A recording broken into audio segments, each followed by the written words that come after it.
So, Jean-François, I thought we'd start today with something that Natasha and I were just mentioning a moment ago. We heard from Éric Girard, our finance minister, but more importantly, for the purpose of this conversation, the minister responsible for relations with English Quebecers, who came out last week after a closed-door meeting, what they call a fireside chat with students, some students and faculty over at McGill, and said, when asked about, from what you've heard, talking to English people across the province or community groups, what do you think? And he said, I'm not a lobbyist for English Quebecers. Now, it's been pointed out to me, before you became the leader of the PQ, you were the first minister.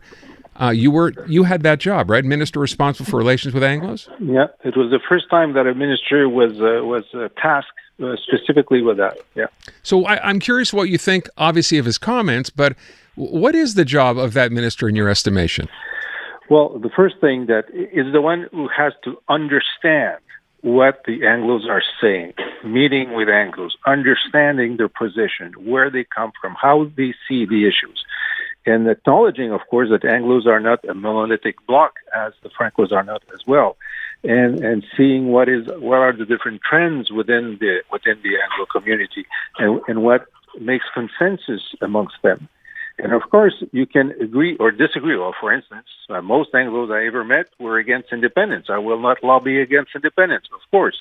But it is extraordinarily enlightening to talk to English leaders of all us and see the things that they say that make a lot of sense that you cannot hear if you're not in the circle.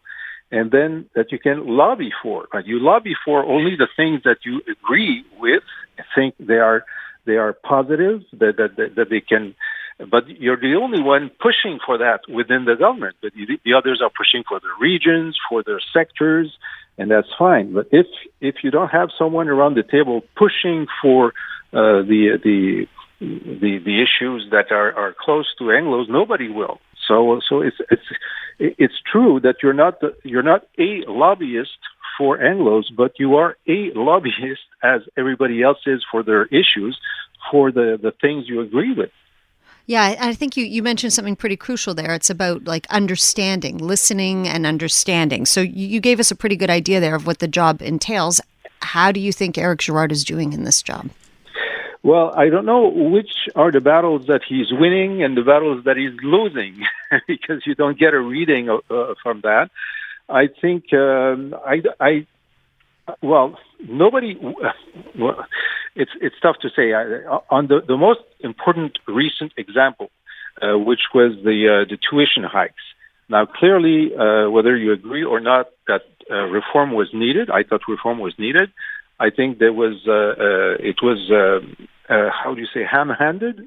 It was not done in good dialogue, and I think Éric Girard should have been the one building bridges. I know that from within, I don't know if it's Girard or others, that moved the premier on that position because he was less open to compromise at the beginning than he was in the end, even though we can agree that he didn't go far enough, but at least he moved. So I don't know what Girard did there. I know that on other issues, like the question of whether or not people in English cities or in English school boards should be allowed to email each other in English, I haven't heard Mr. Girard say that they should. I've heard Paul Saint-Pierre Plamondon tell you guys that they should, which is interesting. So it's tough to say how efficient he's been. Can I ask you, we talked about this earlier today because it kind of came out of nowhere. François Legault and Pascal Derry today apparently meeting with McGill. Do you have any idea what that was about? No idea. Okay. No idea. No.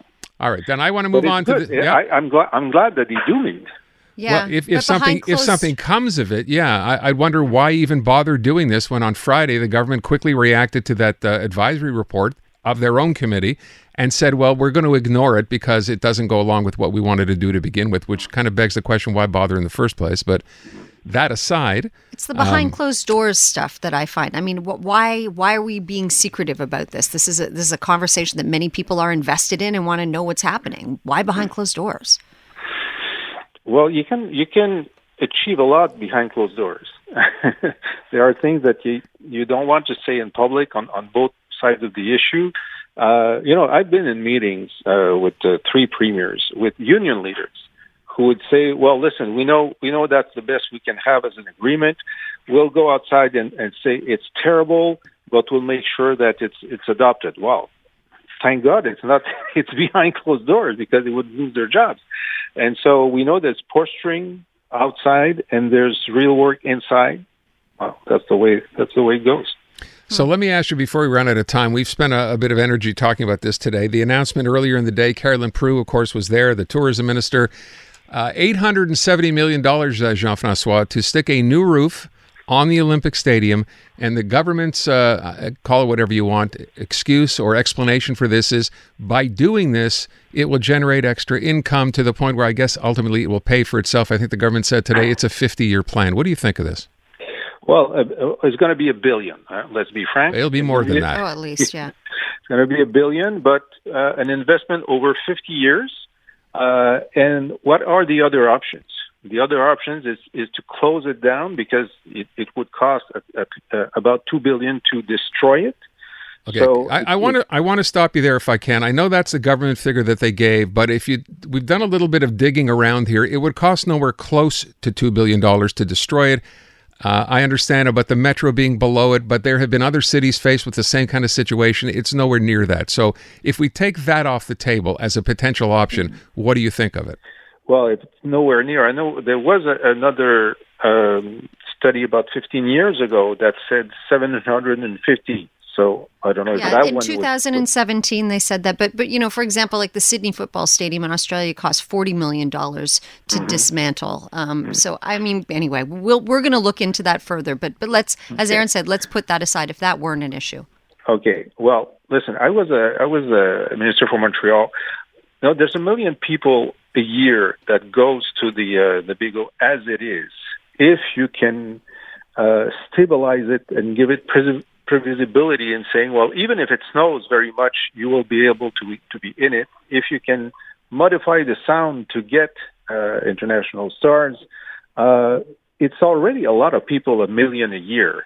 I know that earlier this year, a private company decided to, without any help from the government, to build a 200-room hotel just by the stadium. So they must be knowing something about the economic traffic that's going on there. So I support that decision. I support it, and I hope that now I hope it's done right, and that we can see the full potential of the Bigot. I mean, the main pushback we're getting from our listeners is that money could be better allocated elsewhere. Well, it's over 50 years. There's a lot of the infrastructure budget of Quebec has doubled in the last 10 or 15 years for roads, for schools, for hospitals. You can always redirect this money there, but the real problem we have now is we don't have enough construction workers to do all that. That's true. Okay. Listen, I will tell you, you're probably not going to be surprised to find this out. When I brought this up as a question to our listeners, I'd fair to say 99% think that this is a bad idea, and maybe 1% think it's a good idea. And to your point about it being an investment over 50 years, there is no guarantee, even after the work is done, that other problems won't arise. This building is already 50 years old, and it doesn't change, and I keep saying this, no one's listening, it doesn't change the interior of that building, which is a terrible place to watch anything, bad sound, bad everything else. All they're doing is sticking a roof on a stadium, and that's $870. We know it'll be over $1 billion. So I can't see how this is a good investment, but that's just me. But if you were, Aaron, from a radio in East Montreal, you'd have, let's say, 70% of calls saying it's a good idea. I'm not so sure. Well, I understand that. I'm not so sure that's the case. I mean, those people go to shows there as well, and I don't think anyone could argue it's a great place to watch a show. But we'll leave it at that. Jean-François, merci.